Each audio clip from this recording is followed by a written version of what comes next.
Welcome to Her Story, the history of Southeast Asia told from her perspective. We'll discover historical figures, matriarchal societies, and contemporary female icons, and maybe learn about ourselves along the way. I'm your host, Agus Ramirez. In this episode, we're going to meet Erb Bunnag, a woman whose photographs give us a rare and important glimpse into the early 20th century Siamese royal court. And 1, 2, 3, and 1, 2, 3, and shall we dance 1, 2, 3, and on a bright cloud of music? Shall we fly? 1, 2, 3, and Shall we dance? 1, 2, 3, and Shall we then say goodnight and mean goodbye? 1, 2, 3, and Or perchance, When the last little star has leave the sky, shall we still be together? Christine Barth writes that while pioneering Western commercial photographers living and working in Asia produced a lot of so called exotic images of local women, women in general remain invisible in the history of photography. Even in the first serious history of women photographers by Naomi Rosenblum, there are only two short paragraphs devoted to female practitioners in Asia. In fact, she only names one, Marie-Lydie Cabani-Bonfil from France, wife of Félix Bonfil, with whom he worked in his studio in Beirut. Nisan N. Perez, in his book Focus East, names only two female photographers in Asia and North Africa, besides Marie-Lydie Bonfil. They were Elizabeth Ann Finn and Miss Margaret Benson. Rosenblum says, and this is apparently true all over the world, most frequently a woman would help her spouse in a photography business and then take it over after his death. As the techniques for producing photographs changed, women were called upon for retouching as well as coloring. This skill, taught in schools, remained women's work into the 19th century, perhaps because, as one writer put it in the mid 1880s, a woman skilled in retouching would have secured greater pay if she had been a man. So, that's very good commentary on how women's work nets lower pay across history. In some Asian countries, though, the real problem was that women were not allowed to be photographed by men. This gave rise to female photographers. In 19th century India, a unique feature in early photography was the establishment of the Senana, or women's studios, to accommodate the Indian custom that required women to be protected from the gaze of the unknown male photographer. Because Indian families desired photographs of their wives, daughters, and mothers, Senana studios run by British female photographers were introduced. There are at least three pioneering Indian women photographers: Maharana Manmohini, third wife of the Maharaja of Tripura; Jana Dhanandini Devi, a member of the Tagore family; and Sarojini Ghosh, the first 19th century professional Bengali woman to open a studio. In Ceylon, today's Sri Lanka, there were three 19th century female photographers. Inez Maria Gibeo, born in Kutch, India, was the daughter of an Italian merchant who became known as Madame del Tufo, artist, photographer, and proprietress, and was active until the 1930s. Julia Margaret Cameron, born in Calcutta, India, was active until her death in 1879. And Ethel Partridge Kumaraswamy, who was born in the UK but married art historian Ananda Kumaraswamy, with whom she co authored the book Medieval Sinhalese Art, published in 1908. In both Persia and Siam, there were court women who could become amateur assistants and photographers as they were married to or the sister or daughter of a royal male. In Persia, there were sisters Fateme Sultan Kanom and Ozra Kanom, who photographed women and children, with the latter being married to a court photographer. Ashraf al Sultane, the wife of a minister, was a pioneer photographer in Persia. And Habibi Zaman and Azize Jahan, the daughters of the patriarch of the Chehernegar family of photographers in Shiraz, who opened the first women's studio there in 1928. In the case of Siam, still according to Barth, from the late 1890s onwards, royal women gained access to the same photographic technologies that were popular among the males. The activities of royal women were photographed almost exclusively by the consorts themselves. The best photographers among the consorts to King Chulalongkorn were the sisters Erb and Wen Bunag, who took photographs largely for his amusement and viewing up until the first decade of the 20th century. Chao Chom, royal consort Erb Bunnag, is a rather unique historical figure. I'm happy to report that there are sources of information about her, although they're mostly academic. According to Leslie Castro Woodhouse, she was born on April 22, 1879, to a prominent family during Siam's fifth reign. The fifth reign under King Chulalongkorn lasted from 1868 to 1910. But the Bunnag clan was particularly prominent both at court in Bangkok and in local political life long before this. Erb's uncle, Chuang Bunag, had been one of King Mongkut's highest ranking ministers. After the king's death in 1868, he served as regent for Prince Chulalongkorn until he came of age in 1872. Thus, her uncle effectively ruled the kingdom for 4 years. Erb's father, Tet, was governor of the family's home province of Phetchaburi. The Bunag women, on the other hand, had been linked maritally to the Siamese royal family since the later 16th century during the Ayutthaya era. By the 19th century, the Bunag family was very strongly represented among the king's concubines. Among the 153 royal consorts of Chulalongkorn, 15 came from the Bunag family and 7 were Tet Bunag's daughters. Royal consorts perform a very important function of enacting kinship between the palace inside and the provinces and vassal states outside. This ensured the loyalties of Siam's nobles and tributary polities, and to some extent the citizens themselves. Of these 7, 5 were known as Kok O, or the O clique. They were 5 sisters born to Tet and his wife, Lady O, between 1868 and 1887. Lady O was the highest ranking wife who lived with a total of 29 consorts in Phetchaburi. They were called the O clique because their names all began with the same letter, their mother's first initial, the Thai letter O. Erb's eldest sister, On, was the first to become a royal consort in 1885. When she gave birth in 1886, she received her own residence at Wat Phra Kiao, the Grand Palace in Bangkok, and her sister Yem became her lady in waiting. Erb joined them in 1891, and Ab arrived in 1894. The youngest, Wen, would become a consort in 1904. They all lived in the inner palace, the section of the palace reserved for the king's consorts, their ladies in waiting, and their children, which was forbidden to outsiders, and also men. If you want to know more about the workings of the inner palace, we have a bonus episode on Maying Tafan and the Crom clone, which touches on this. In 1897, the kinship ties created by royal concubinage were changed with the adoption of a Western style, rational system of administrative bureaucracy in the provinces. So the political role of the consorts declined, but their public visibility increased because of, you guessed it, photography. The king's passion for photography was shared by many other Siamese elite males, but few know that photography was also practiced by a number of the king's concubines and female children as well. Erb Bunnag was a prominent consort despite not bearing any children.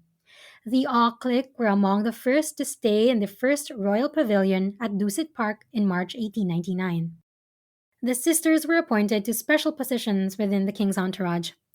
Erb and her sisters On and Yam accompanied him to Java in 1901 and Singapore in 1906, for example. When the king moved to Vimanmek Mansion at Dusit Park in 1902, Erb's sleeping quarters were relocated to the chamber adjacent to both the king's bedroom and wardrobe closet on the third floor. She was placed in charge of several special events at the palace, such as the state visit of a Shan princess from Burma in 1906. She was never promoted any higher than the rank of royal consort or Chao Chom, but her duties improved her standing within the palace. In the late 1890s, royal women gained access to photography. The landscapes visible in the majority of the pictures of palace women suggest that they were taken on the grounds of Dusit Park between 1901 and 1910. They chronicle the activities of the sisters and other high status consorts. These show them in picnics and outdoor meals, bathing in the klongs, and even photographing each other. Again, the activities of royal women were photographed almost exclusively by the consorts themselves. The photos are fascinating. I was taken aback by this one photo of Erb, circa 1905, as she's taking a photo of her father, Tet. Tet's back is against a tree, and Erb is standing in front of an accordion camera on a tripod. But she's looking straight at us, through another camera photographing the scene, as if breaking the fourth wall on their inner lives. She seems to almost be winking at the second camera, as if to say, "Just a day in the life. Come look." Other photos, and these are available on Patreon, depict the sisters' lives, working in the king's Dusit Palace kitchen, picking fruit from trees at Dusit, sharing a meal on the veranda of the king's residence. Lady Ab, the fourth sister, was said to be a talented cook, and she's photographed in her element in the kitchen of the Ruenton residence. It's important here to note how the all clique looked in their casual photographs. We'll contrast this with formal photographs later. Mauricio Pelleggi, in Refashioning Civilization, Dress and Bodily Practice and Thai Nation Building, describes their form of dress very accurately. Quote, ordinary dress for both sexes consisted of a single garment, a length of cotton, fanung, that was wrapped around the waist. At court, the fanung was of silk rather than homespun cotton cloth and was wrapped in the shape of pantaloons or chongkaben. In villages and even towns, it was common for women to go around bare breasted, but female courtiers wore a loose wrap, sabay, around their torsos. Both men and women cropped their hair, keeping only a tuft on the crown, and their teeth were stained black from chewing betel, areca leaves, a natural stimulant, a habit that was widespread across social strata. Unquote. You can see a photo of Wen with her teeth stained black and a photo where she's laughing. Besides Erb, other well known photographers were actually her sister Wen and nieces Oraprapun Rampai and Adisai Suriafa, who were her eldest sister, On's daughters. Erb took photos of other people outside her family too, of course. In fact, some of these photos of domestic palace life have become familiar to the Thai viewing public at large over the decades. We'll talk about those after the break. You've heard of the terms colonization or decolonization in bits and pieces. But do you find European colonization too broad and too complicated to get into? Well, there is now a podcast for you. Join me, Fidelity, on an introduction through the history of colonization. We will cover not just the major wars and conquests that took place, but also the perspectives of people who have been neglected in the grand Eurocentric narrative of discovery in colonial lens. You can find the History of Colonization podcast on Spotify, iTunes, or wherever you get your podcast from.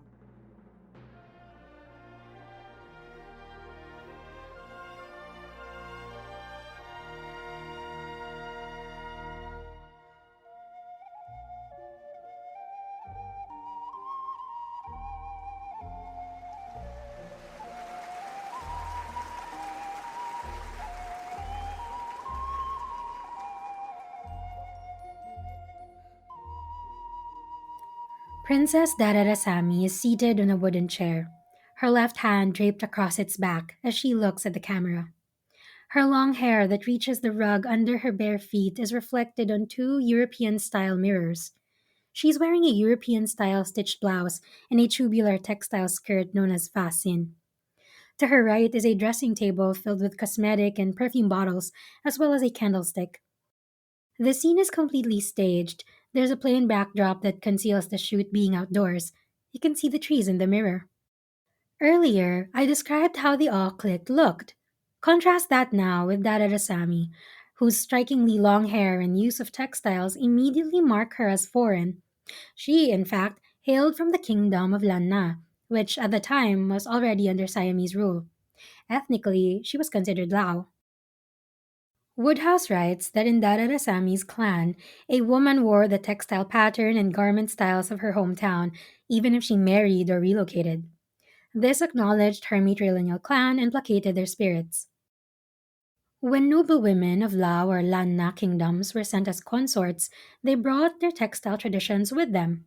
This shows us, the onlookers, the reach of the ruler's territory. Thus, she continued to look different for both cultural and political reasons. Dararasami deserves a separate discussion, so we'll take her up in a bonus episode. Mary Ellen Snodgrass writes, quote, within the enclosed space, Erb developed the Victorian fad of photography practiced by 153 harem artisans, including the royal children, Wen, and nieces Oraprapun Rampai and Adisai Suriyafa. Erb's images, such as the seated figure of Dararasami, a Lao native, dramatist, letter writer, and actor from Lanna to the north, captured an upswept hairstyle with ornaments, lacy blouse, and traditional patterned skirt accessorized with jewelry, velvet neck ribbon, and fan. The combination exhibited the influence of Victorian English women's comportment and styles on Siamese fashion and the opening of the secluded inner palace to admit outside viewers. Erb's insightful photos of Bangkok women suggest the ease of an aristocrat long acknowledged in Siamese society and politics. At a time when European colonizers considered annexing Siam, Thais accepted and imitated the culture and tastes of the outside world, especially command of the English language, writing, dance drama, and other avocations. At a time when European colonizers considered annexing Siam, Thais accepted and imitated the culture and tastes of the outside world, especially command of the English language, writing, dance, drama, and other avocations. Unquote. Besides Dararasami, she also took photos of other royal women like Lady Kanomdom Amatyakul using a sewing machine at Vimanmek Mansion. Erb Bunnag also took a very famous photo of King Chulalongkorn that's very unlike his former photographs. In this one, his upper body is bare. He's only wearing a loosely wrapped lower garment called a fa ma. It's an outfit which could be worn by any Siamese commoner. Woodhouse writes, his pose is casual and unguarded. The king is shown sitting on a chair as he bends intently over a wok, staring it with his right hand while he smokes a cigar or cheroot with his left. The overall scene has a relaxed and contemplative feeling, as if one is present with the king in an intimate domestic moment. It is unsurprising that this photo is frequently seen today in restaurants throughout Thailand, in the area of the shop reserved for venerating an image of the king, past or present. Unquote. You can start to see here just how important the politics of dress was to the court. Erb's casual photographs showed a different side of life compared to the formal photographs. It's really very important to understand the politics of dress during this time period. The 1870s to the 1920s were a period of change in Thailand. As Heidi Breivik Sender writes, dress in Erb's pictures can be instructively contrasted with the attire in official court photographs of female royalty during this time, and can be especially revealing of evolutions in the period's gendered politics of appearance. In 1904, the annual temple fair at Wat Benchama Bofit, the Marble Palace, featured a temporary photo booth signaling the transition of photography from something Siamese royalty did largely for their own amusement and viewing to something the general public could enjoy. Naturally, the booth was very popular with fair attendees. The following year, in 1905, the fair featured a photography contest and exhibition. This major social event was attended by thousands of people. Erb was a key figure in this contest. She intensified her photographic activity around the palace, which resulted in a high volume of her photographs which remain in the archive. A total of 123 photographers, including some Europeans, participated in this event. Among the 395 works submitted, almost half were by members of the royal family. A newspaper article published around this time listed the names of the event's supporters. The group in charge of arranging the photography exhibit itself was the Division of Photography, which had both Erb Bunnag and Dara Rasami, along with one of the king's elder brothers, who was well known for his photographic experience. This is significant because there's a clear alignment with younger royals here with the aim of the establishment to siwalay, to become civilized. The word siwalay itself is a transliteration from the English. Erb exhibited many of her photographs here, including those of Dada Rasami. According to Woodhouse, Dada Rasami's presence at Dusit Palace provided Erb with easy access to a rare and exotic foreign subject, a Lao woman rarely seen in Bangkok. That Dada Rasami opted to participate in the photography contest signals her general support of photography. Sitting for Erb's camera was likely a small favor to her friend. Nonetheless, the ways in which Erb posed and shot her subject provide insight into the Siamese view of Dada Rasami's difference. Eventually, Erb and his sisters received a royal grant of land adjacent to Vimanmek Palace in the Dusit district on which to build their own residence. This was called the Outer Garden, where they lived after the king died on October 23, 1910. As far as we know, Erb Bunnag passed away on August 11, 1944, at the age of 65, and her remains lie in the Royal Cemetery of Bangkok. Her sister, On, lived in the Outer Garden for 26 more years until her death in 1970 at the age of 102. As an aside, last February, the Royal Society of Thailand, known as the National Academy, which regulates the proper use of Thai language for literature, announced the change of the official name of Thailand's capital from Bangkok to Krungthep Mahanakhon, City of Angels. It's actually only the first part of the city's much longer full name, and I'm probably going to say this incorrectly, but I'm going to do this as a challenge, so here goes. Krungthep Mahanakon, Amon Ratanakosin, Mahintara Ayutthaya, Mahadilokpop, Naparatra Chatatani Burirom, Udomra Chaniwet Mahasatan, Amon Piman Awatan, Satitsa Katatia Witsanukam Prasit. Let me know how I did. This is said, and I totally believe this, to be the world's longest place name and is occasionally used in rituals at the Grand Palace. It gives that Welsh place name a run for its money. Now, I won't even attempt that, so here's a clip of a reporter saying the name. Parts of eastern England with cloudy skies, but in the sunshine in northwest Wales at RAF Mona, just up the road from Llanfair Pwllgwyn, Gellgogera Quindrobwll, Llantysilio Gogogoch, the temperature got to 21 Celsius, that's 70 in Fahrenheit. To recap, we learned in this episode, first, how crucial the role was that the women of the Inner Siamese Palace played in national political affairs. Second, how many of them, like Erb Bunnag and her sisters, also known as the All Clique, also participated in artistic production. Third, how they expressed themselves through hairstyle and dress that carried their heritage. And fourth, how they carried out the siwilay, or the civilizing mission of the monarchy, at the turn of the century. I guess the most striking thing for me is how contemporary Erb Bunnag looks in that photo on the cover, where she's breaking the fourth wall. I keep thinking about how rich their inner lives were and how lucky we are that she managed to capture a little bit of it. That's it for episode 20, Erb Bunnag's photographs of early 20th century Siam.